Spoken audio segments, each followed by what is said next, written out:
a diva do imperialismo dos Estados Unidos, uma das, né? A Yusha Vance, quem que ela é? Ela é a segunda dama dos Estados Unidos. Ela é a esposa do James D. Vance, o vice-presidente dos Estados Unidos, que a gente costuma falar bastante dele aqui, inclusive no canal. É ele que, inclusive, faz altas provocações, aí, inclusive puxou a briga lá com o Zelensky, naquela reunião entre Trump, Zelensky e o Vance. Enfim, ela, sabe o que ela vai fazer essa semana? Ela está com uma viagem marcada junto com forças dos Estados Unidos para a Groenlândia. Olha só o que ela vai fazer na Groenlândia. Ela vai visitar e conhecer a cultura da Groenlândia. Você sabe o que você está lembrando? Assim, lembrando não. Se você for professor aí de história, quando você for falar sobre imperialismo, a gente está tendo um exemplo, tá? Na verdade, os Estados Unidos nunca deixa a desejar com exemplos, né, de imperialismo. Mas quando você tiver lá, dar um exemplo, aí você vai utilizar, por exemplo, a viagem da Rainha Elizabeth II na África do Sul, Nigéria, em 1956, foi lá, tirou foto com os nigerianos, conheceu a cultura dos nigerianos. Estava lá fazendo o quê? Estava lá fazendo uma relação, né, uma relação diplomática, só que não. Estava lá passando por seus domínios imperialistas, né? É basicamente o que a Yusha Vance vai fazer. Na verdade, esse contexto aqui é prévio, sabe? É prévio. Eu vou aí na Groenlândia conhecer a vida de vocês. Eu estou ansiosa, estou feliz em conhecer a cultura de vocês. O que é a Groenlândia? A Groenlândia tem tomado conta dos noticiários nos últimos meses.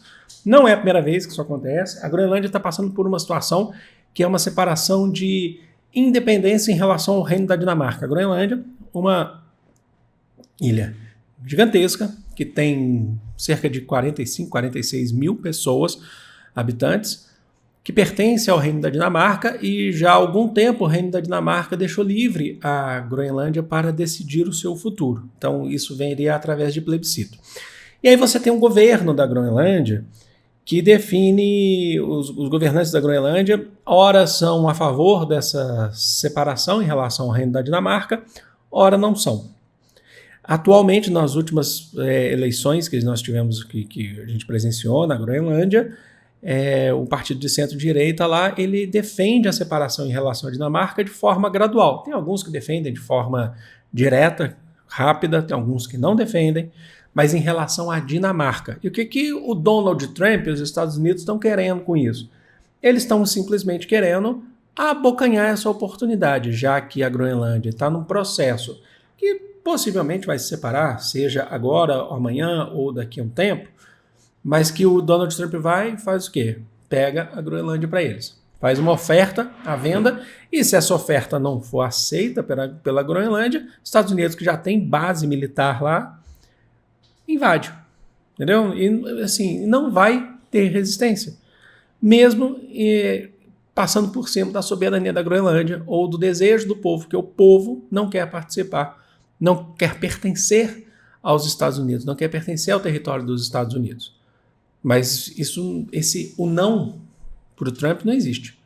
E aí o que acontece? Está rolando uma pressão. O que a gente está presenciando aqui é uma pressão. Então a Yusha Vance, ela vai com seus filhos, nessa semana, na Groenlândia, visitar e conhecer. A troco de quê? Por que ela iria na Groenlândia? A Groenlândia tem recursos naturais, é uma ilha pouco habitada, tá na América do Norte, ok, mas pertence ao Reino da Dinamarca. É uma conexão entre a América do Norte e a Europa, uma proximidade, então é um local estratégico, e tem recursos naturais que os Estados Unidos precisam para a fabricação de sua tecnologia, já que ele está com crise nesse contexto de guerra comercial com a China. E aí a mulher, a segunda dama, né, que a gente chama, ela vai na Groenlândia para conhecer os hábitos e ela está curiosa. Vamos abrir aspas para ela para ver o que ela falou? Tenho lido tudo sobre isso com os meus filhos.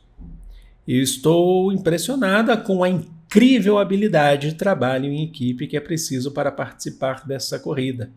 Ela está falando da corrida do trenó. Também estou vindo para celebrar a longa história de respeito mútuo e cooperação entre as nossas nações e para expressar esperança de que nosso relacionamento só se fortalecerá nos próximos anos. Ou seja, vou lá para ver a corrida do trenó, quero conhecer vocês. Vocês acham que os Estados Unidos está interessado em conhecer a cultura de um outro povo? Assim, olha na minha cara. Vocês acham mesmo? Ou seja, por isso que eu estou te falando. A gente tem um exemplo real do que é o imperialismo. Os Estados Unidos não é uma nação imperialista. Não é até a página 2, né? Respeita os outros até a página 2. Assim como a democracia dos Estados Unidos é um exemplo de democracia até a página 2, quando ele acha que precisa ter ditaduras no mundo ou apoiar ditaduras para poder manter os seus privilégios, para poder manter as suas relações em determinados lugares, certo? Então, tá aqui mais um exemplo para vocês. A esposa do James David Vance, o vice-presidente dos Estados Unidos, e ela vai lá. Enfim, vamos ver o que vai ser nos próximos dias, vamos ver o que vai ser feito nas próximas horas, nessa semana. Se o povo da Groenlândia, inclusive, reclamou, tá? O povo da Groenlândia reclamou. O primeiro-ministro da Groenlândia, tem um primeiro-ministro da Groenlândia, apesar de uma população pequena, ele falou que não pode se ter, eles não podem olhar para a visita de uma segunda-dama dos Estados Unidos com olhos inofensivos. Essa visita tem alguma coisa por trás. Assim, não é nem por trás, tá escancarado.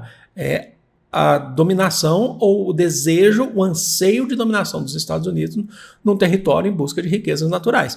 Gente, vamos ser muito sinceros. Afeganistão, 2001.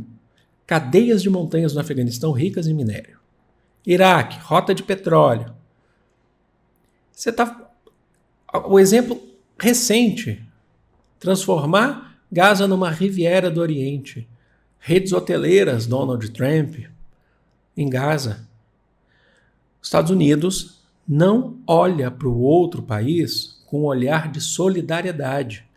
Esse olhar é sempre pensando do ponto de vista econômico. Desde a Primeira Guerra Mundial, a Primeira Grande Guerra Internacional, Primeira Guerra Mundial, porque ele entrou na Primeira Guerra Mundial porque ele era contra as injustiças praticadas na guerra? Jamais. Os Estados Unidos entrou na guerra, que a guerra estava se estendendo e ele queria receber o dinheiro que ele estava emprestando para os países para compra de armas. Na Segunda Guerra Mundial, a mesma coisa. Ele lucra com guerras. E ao longo do tempo, da Guerra Fria até hoje. Então, assim, não sejamos inocentes. Eu estou aqui para poder fazer esses estudos com vocês, essas análises e trazer a realidade de fato, tá bom? Mas é isso, deixa aqui nos comentários o que vocês acham, sempre com muito respeito, tá bom? Vou ficando por aqui, amo vocês de coração, um grande beijo, fui!